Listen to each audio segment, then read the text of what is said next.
আপনি কি জানেন শরীরের শক্তিশালী করার শুরু হয় পুষ্টিকর খাবার থেকে?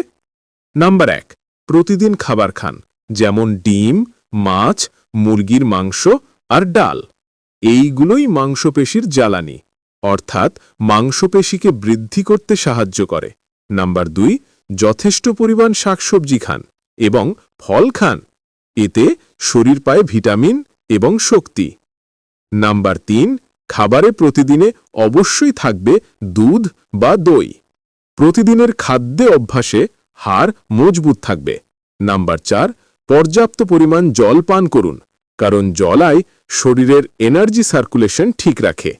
নাম্বার 5, ফাস্ট ফুড অবশ্যই এড়িয়ে যাবেন। ঘরের তৈরি খাবার খান, কারণ আসল ফিটনেস আসে প্রকৃতির কাছ থেকে।